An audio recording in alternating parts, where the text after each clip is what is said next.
जय श्री कृष्ण। राधे राधे। जय श्री कृष्ण। राधे राधे।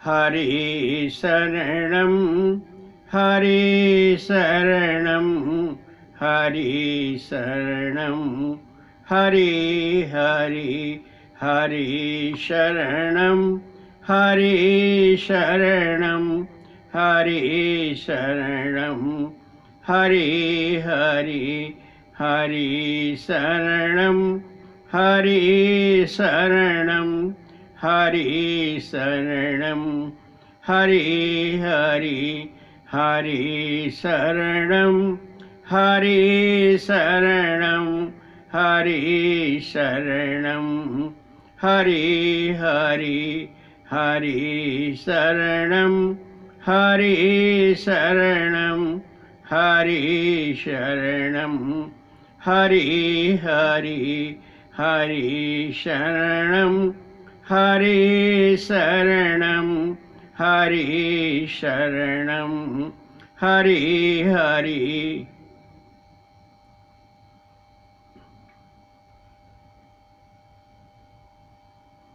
सुखदेव जी वर्णन करते हैं कि राजन,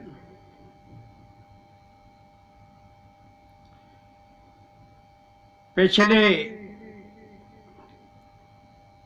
कथा प्रवचन में आपने श्रवण किया भक्ति और ज्ञान का अंतर। यह अमर कथा बड़ी दिव्य कथा है। इसमें संपूर्ण भक्ति प्रभु श्री राम के प्रति शरणागति समग्र रूप से समाहित है।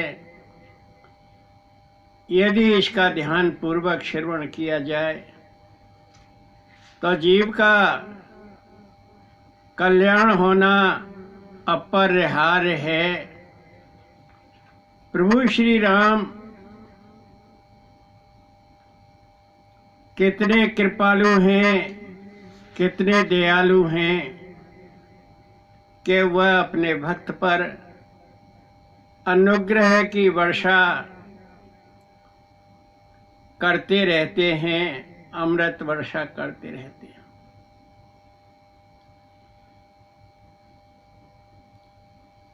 काकभूषण ने कहा कि पक्षीराज गरुड़, प्रभु श्री राम का यह गुप्त रहस्य जल्दी और आसानी से कोई भी नहीं जान पाता है। जो जान लेता है उसको मोह नहीं होता है।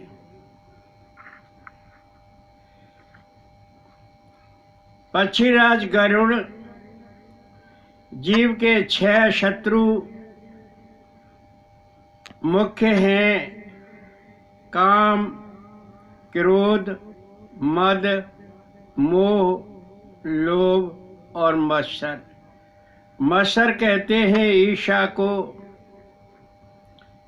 और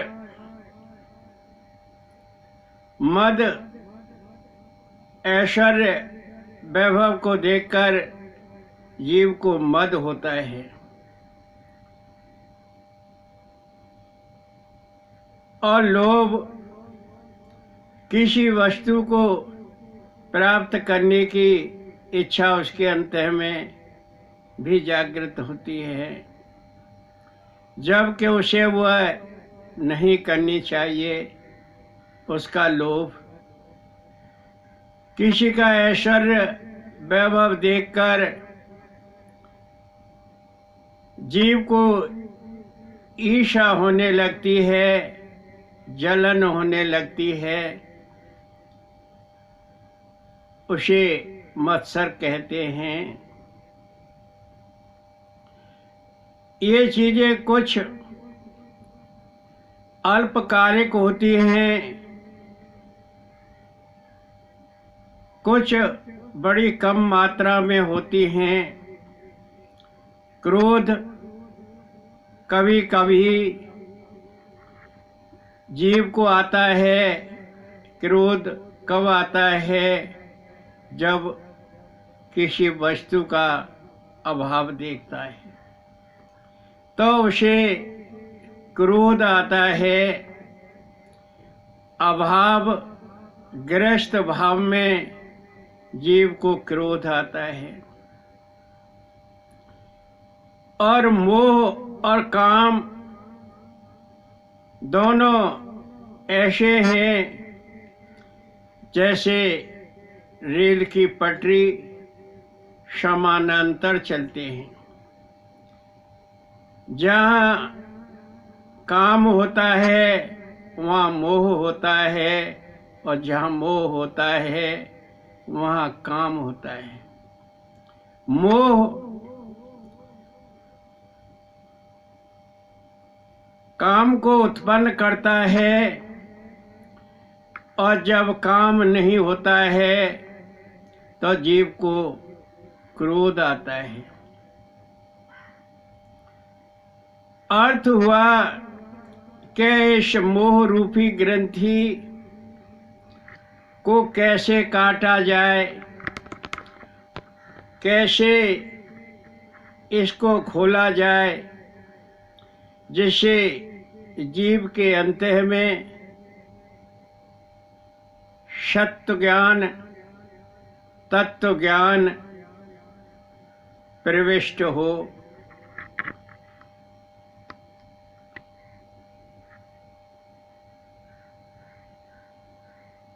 भोले बाबा बोले कि वहाँ देखा प्रभु राम की भक्ति का कैसा रहस्य है कि काकभूषण बड़ा विज्ञानी ज्ञानी पंडित है। उसने नीच योनि में जन्म अवश्य पाया है, परंतु प्रभु राम का परम भक्त है। काकभूषण ने कहा कि पक्षीराज गरुण जीव ईश्वर का अंश है, इसलिए वह अधिकारी चेतन निर्मल और स्वभाव से ही सुख की राशि है।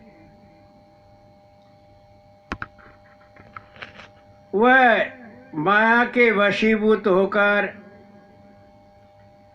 तोते और बानर की भांति स्वतः ही सांसारिक बंधन में फंसा रहता है, उछल कूद करता रहता है, परंतु उसे निकलने का विचार नहीं करता है। यह मोह रूपी ग्रंथि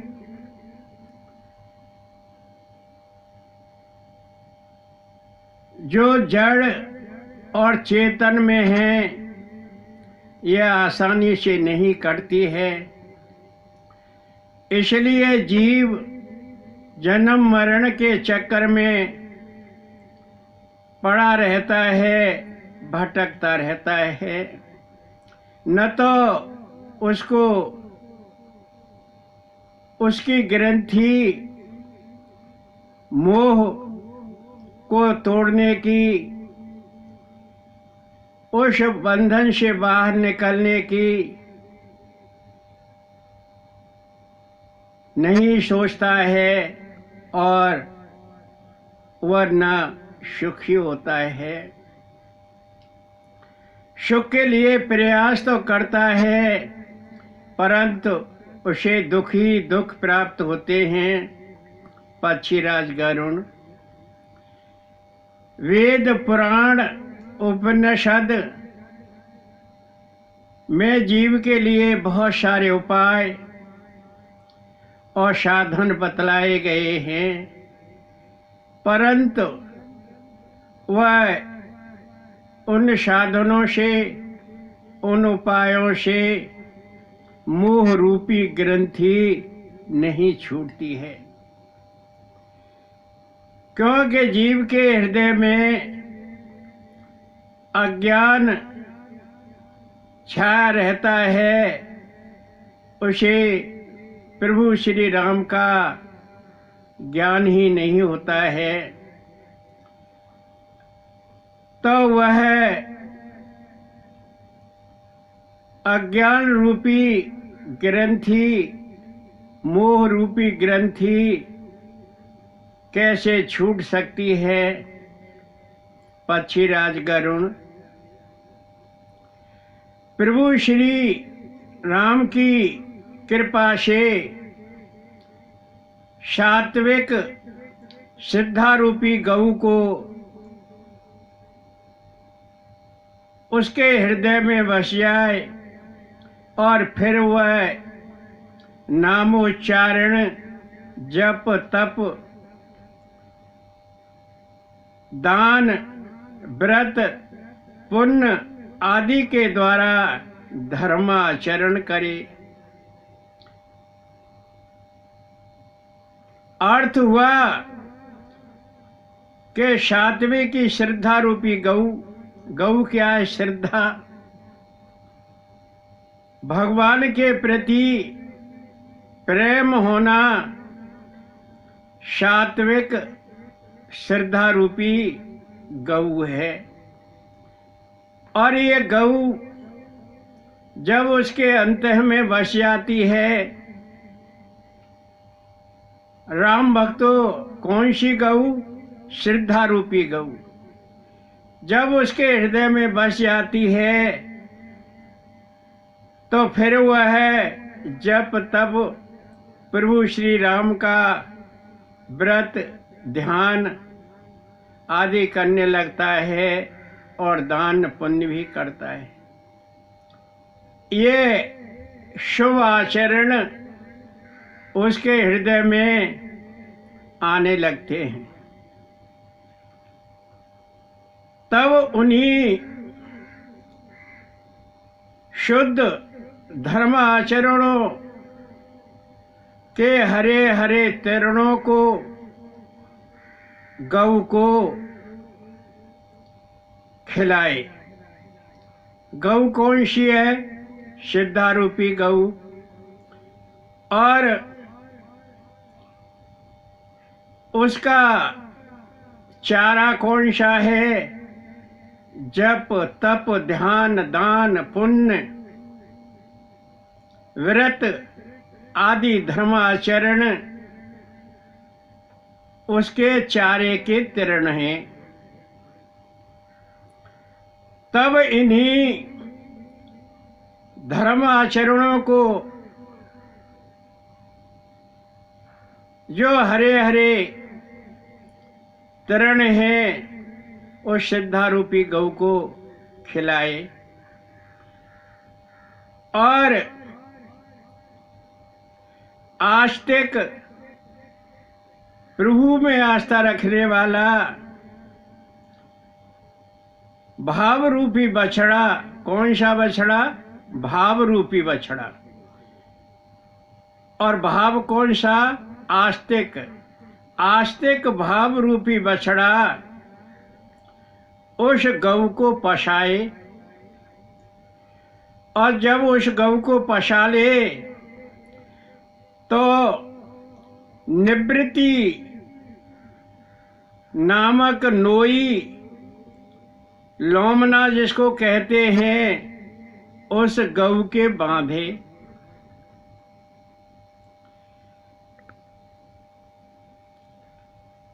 और फिर विश्वास रूपी बर्तन में निष्पाप मन से उस गऊ को अहीर धोए, अर्थात उसका दूध निकाले। और जब वह दूध निकल आए तो निष्काम भाव रूपी अग्नि पर उस दूध को औटाए, फिर संतोष रूपी हवा से उस औटाए हुए दूध को ठंडा करे, फिर धैर्य रूपी जामन से उस जो थोड़ा ठंडा है थोड़ा गर्म है उस दूध को जमाए। जमाने से क्या बनेगी? दही। और प्रसन्नता रूपी कमोरी में, धोनी में सत्व रूपी मथनी से उस जमाए हुए दूध को अर्थात दही को मथे, और दम रूपी खम्भे के सहारे सत्य रूपी रस्सी से उस दही को मथे, यानी मथनी को चलाए, और तब उसमें से वैराग्य रूपी मक्खन निकलेगा। क्या निकलेगा? वैराग्य रूपी मक्खन निकलेगा। और योग रूपी अग्नि में फिर उस वैराग्य रूपी मक्खन को खौलाए,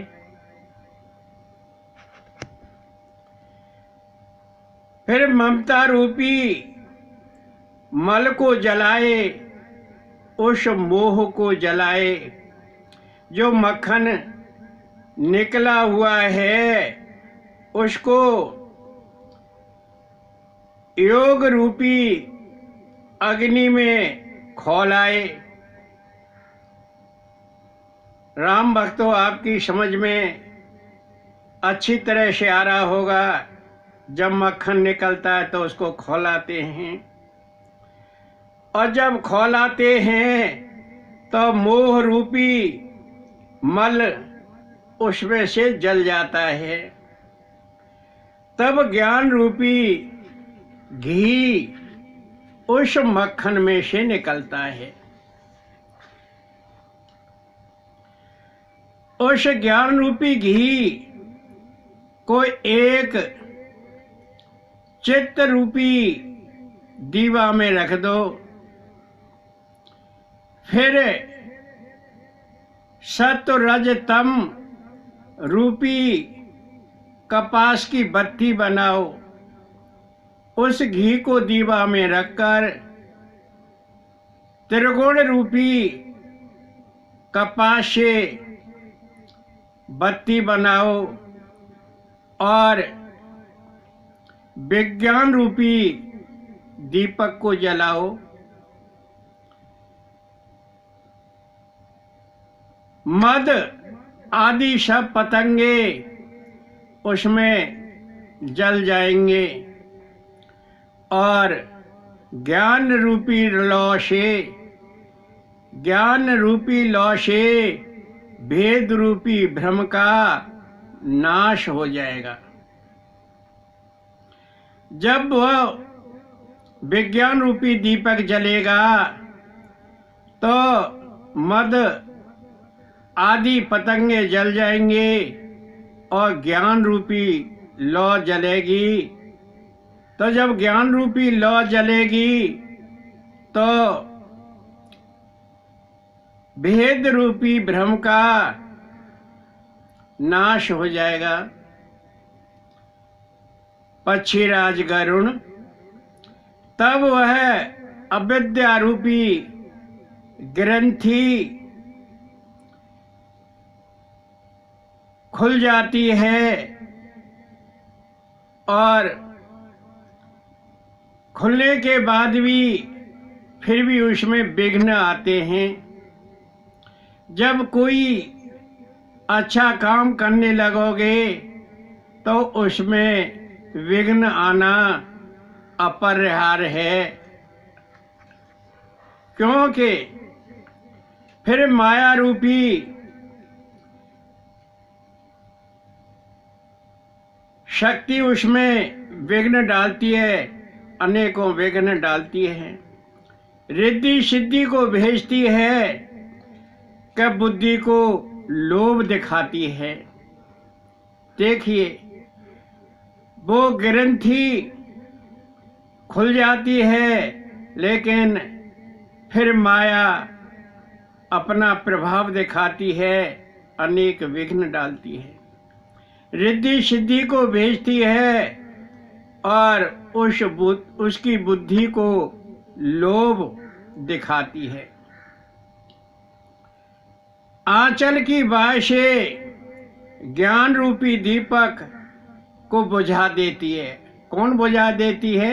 माया। माया का स्त्री रूप है, वो अपने आंचल की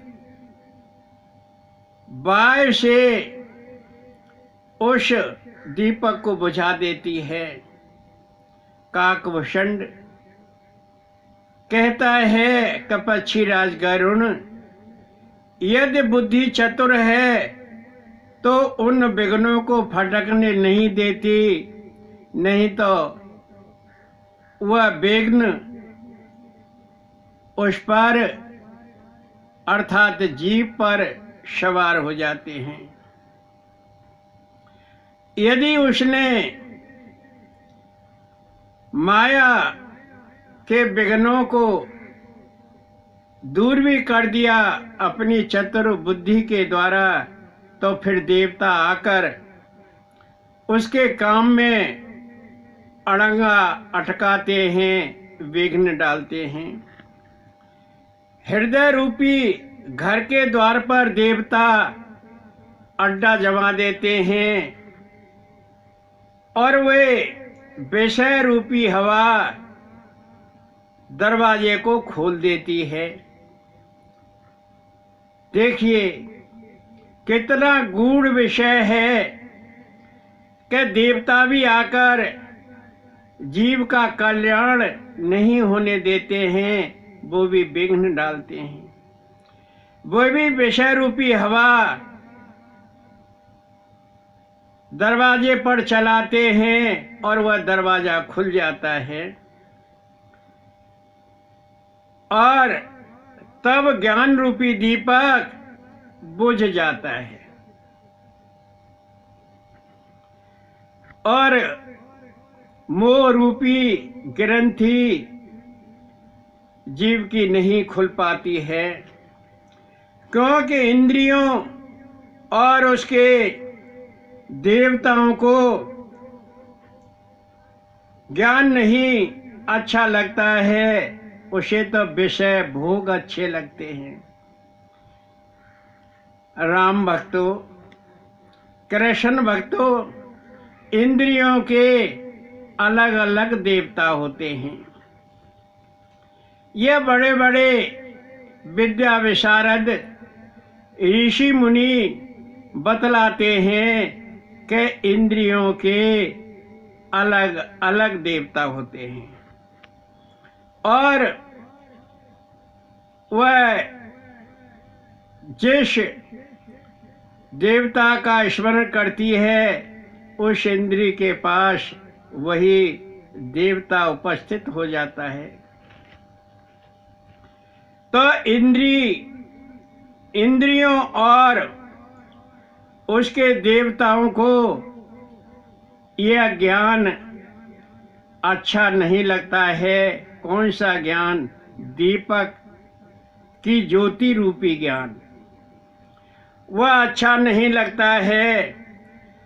वह जीव फिर विषय भोगों में प्रीत करने लगता है, प्रेम करने लगता है। अर्थ हुआ कि वह इंद्रियों और देवताओं के प्रभाव से फिर वह विषय भोगों में फंस जाता है। तब फिर जीव जन्म मरण के चक्कर में पड़ा रहता है और उसका इस संसार सागर में आवागमन लगा रहता है।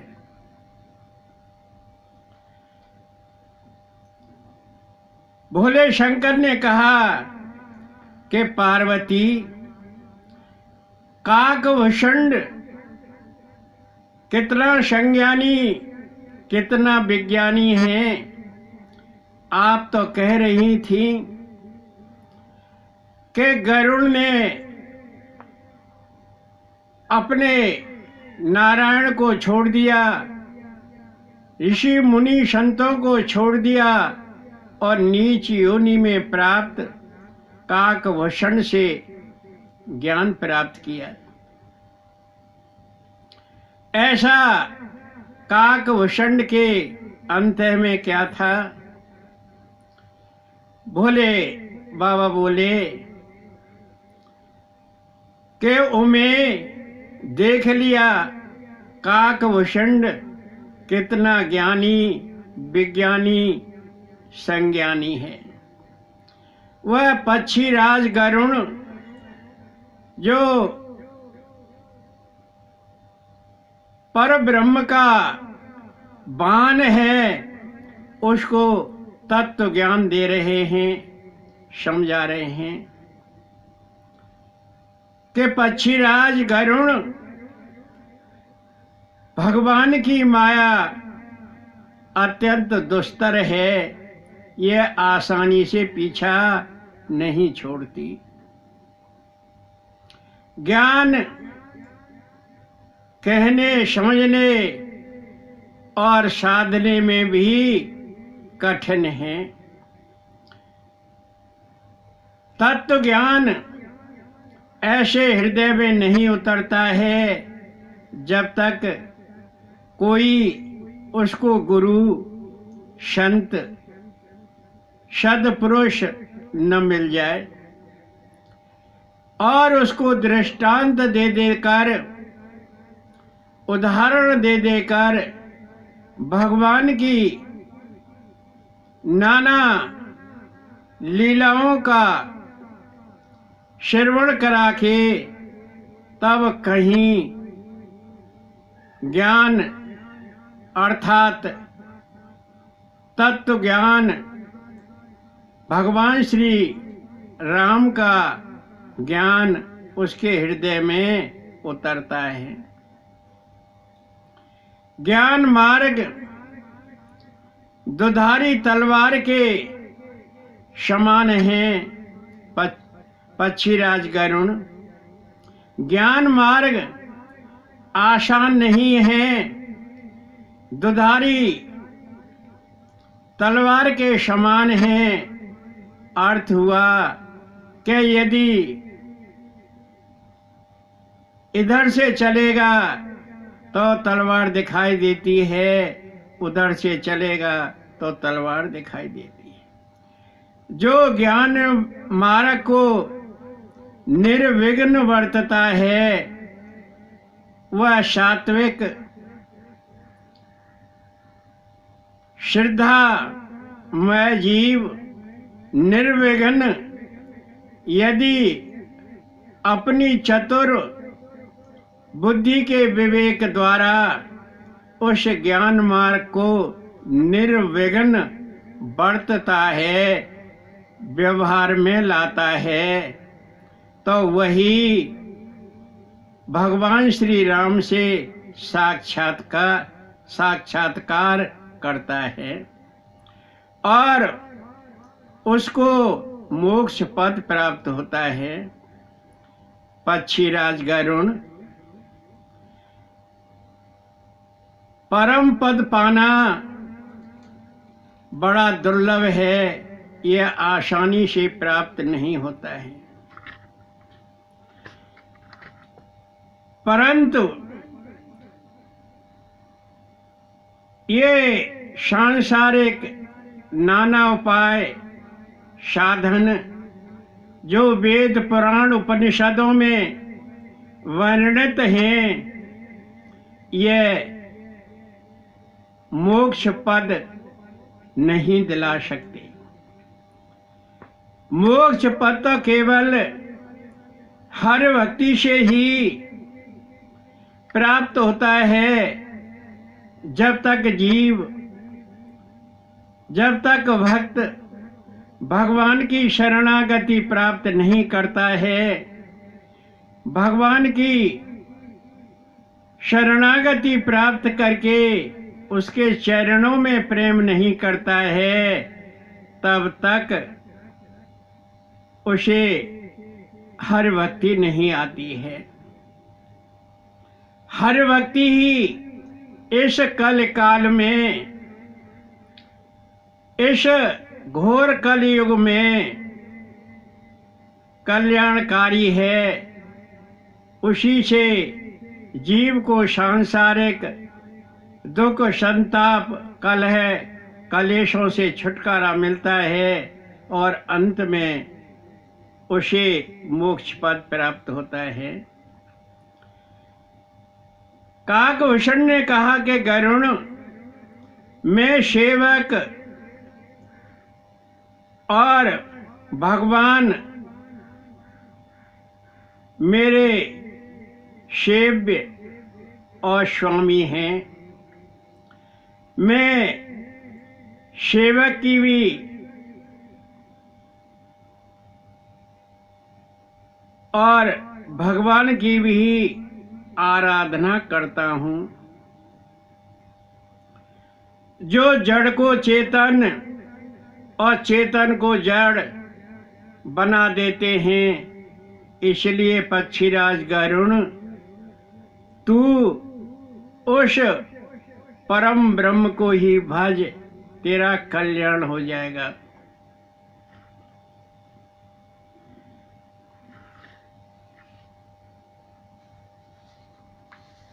आइए एक भजन गुनगुना लेते हैं प्रभु के चरणों में। स्वामी अपने चरण लगाना, मोहे भाए न ये जमाना। स्वामी अपने चरण लगाना, मोहे भाए न ये जमाना। स्वामी अपने चरण लगाना, मोहे भाए न ये जमाना। पक्षीराज गरुण, भगवान की शरण में पहुंच जा और परम ब्रह्म को तू भज। स्वामी अपने चरण लगाना, मोहे भाए न ये जमाना। मैंने दर दर ठोकर खाई, मोहे में मेरा कोई न हुआ सहाई। मैंने दर दर ठोकर खाई, मेरा कोई न हुआ सहाई। मोहे मिला न कहीं ठिकाना, स्वामी अपने चरण लगाना। मोहे भाए न ये जमाना, स्वामी अपने चरण लगाना। सब है स्वार्थ के साथी, गमाया तन जैसा हाथी। सब है स्वार्थ के साथी, गमाया तन जैसा हाथी। हरे भूला बहुत पछताना। गरुण, हरे भूला बहुत पछताना।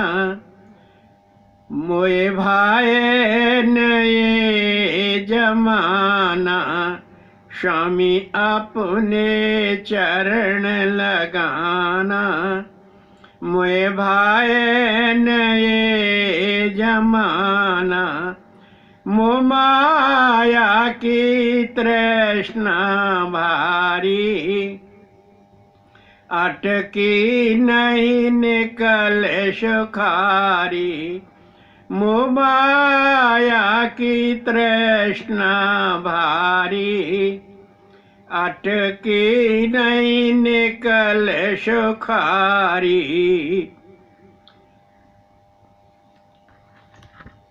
प्यारे तुम ही एक निदाना, स्वामी अपने चरण लगाना।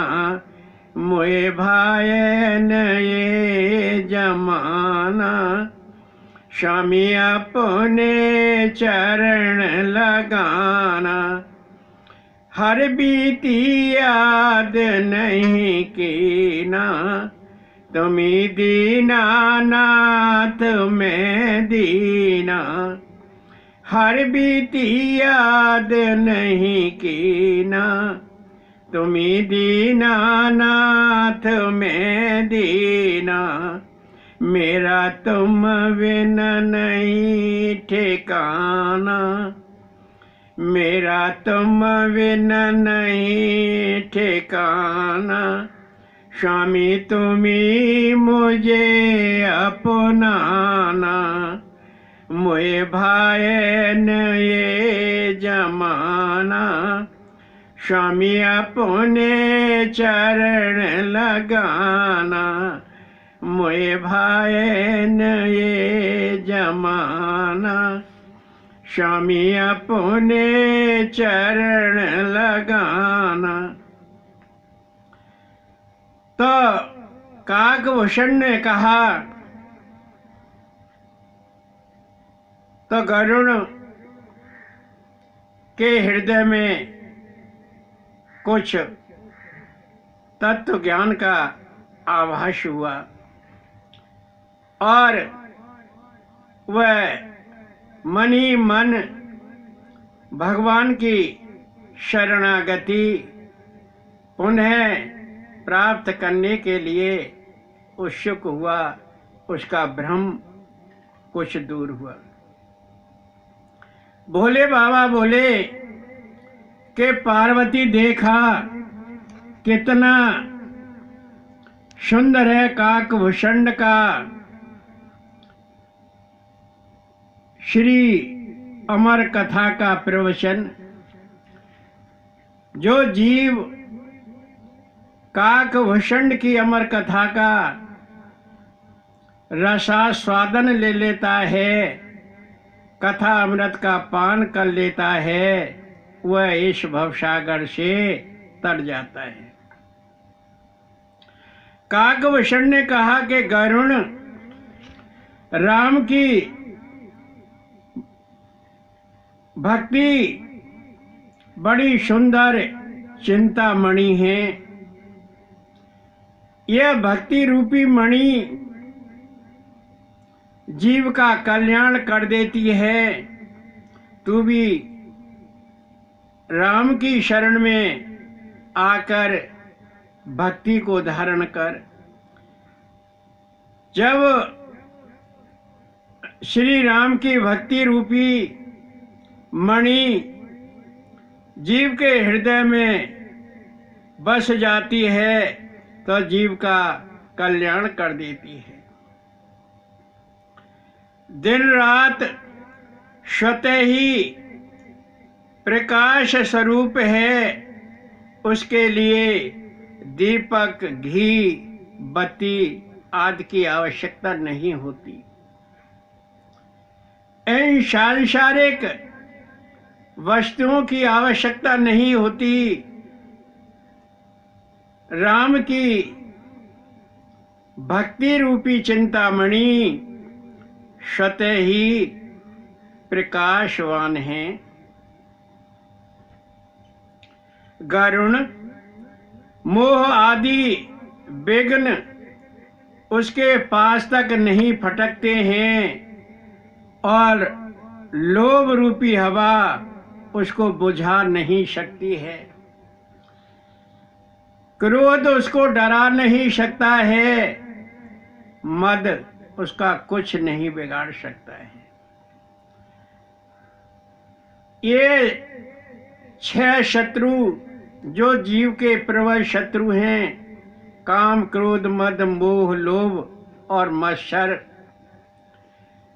उसके जीव के पास तक नहीं फटकते हैं जब जीव चिंतामणि में रत हो जाता है। उस मणि के प्रभाव से विष अमृत बन जाता है और शत्रु मित्र बन जाता है। राम की भक्ति रूपी मणि प्रत्यक्ष प्रकट है, परंतु प्रभु श्री राम की कृपा के बिना नहीं होती।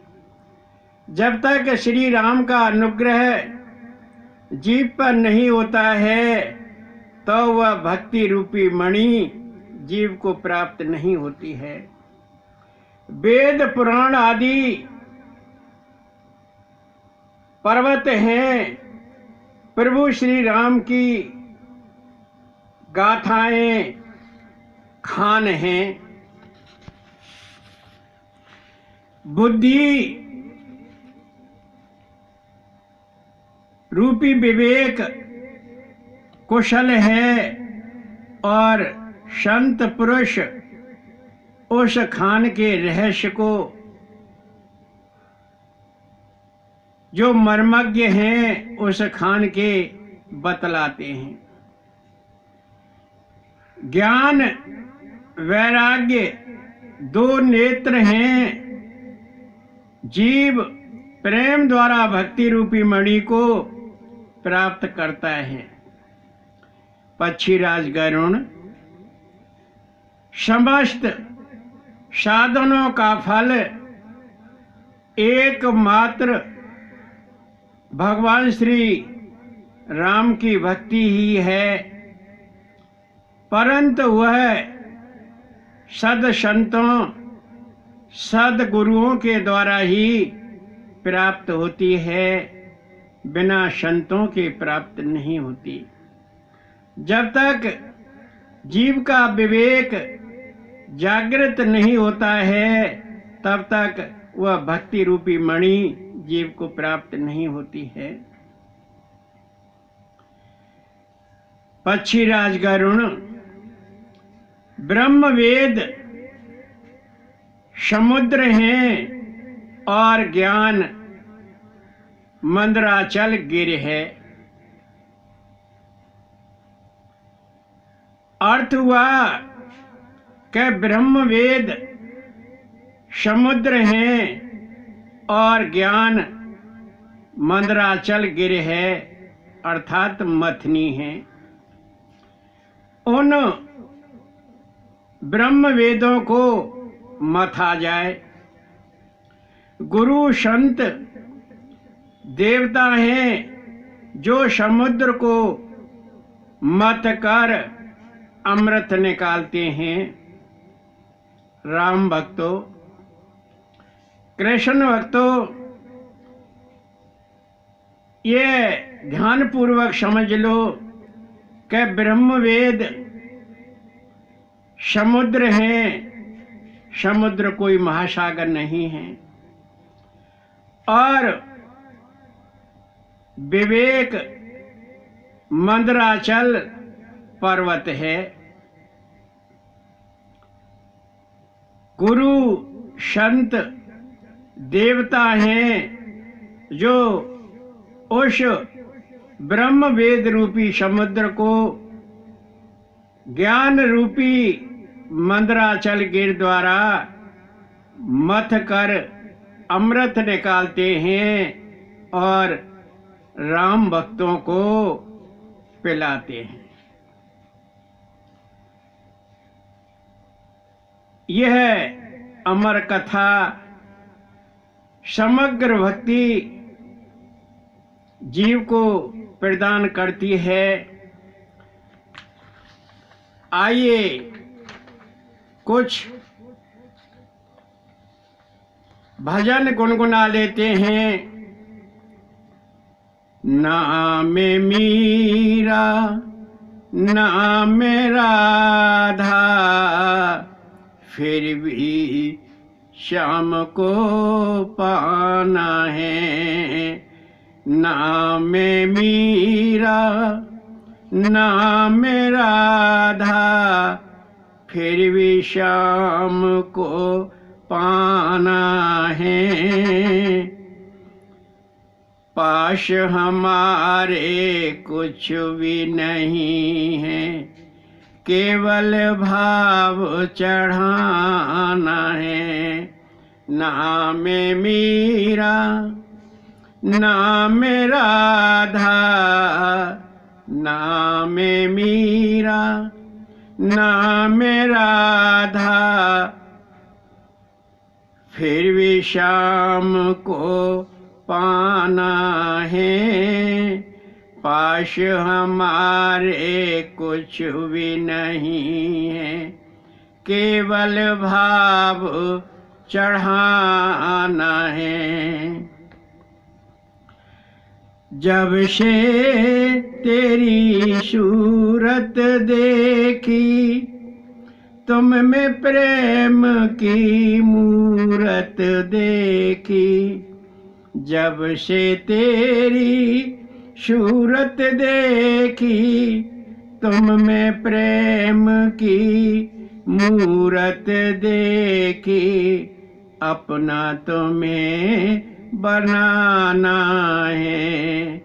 नाम मीरा नाम राधा, फिर भी श्याम को पाना है। नाम मीरा नाम राधा, फिर भी श्याम को पाना है। पाश हमारे कुछ भी नहीं है, केवल भाव चढ़ाना है। और किसी को क्या मैं जानूं, अपनी लगन को सब कुछ मानूं। और किसी को क्या मैं जानूं, अपनी लगन को सब कुछ मानूं। दिल का दर्द सुनाना है। नाम मीरा नाम राधा, नाम मीरा नाम राधा, फिर भी श्याम को पाना है। जन्म जन्म से भटकी मोहन, जन्म जन्म से भटकी मोहन। युग युग से मैं भटकी प्रीतम। जन्म जन्म से भटकी मोहन, युग युग से मैं भटकी प्रीतम। अब ना तुम्हें भुलाना है।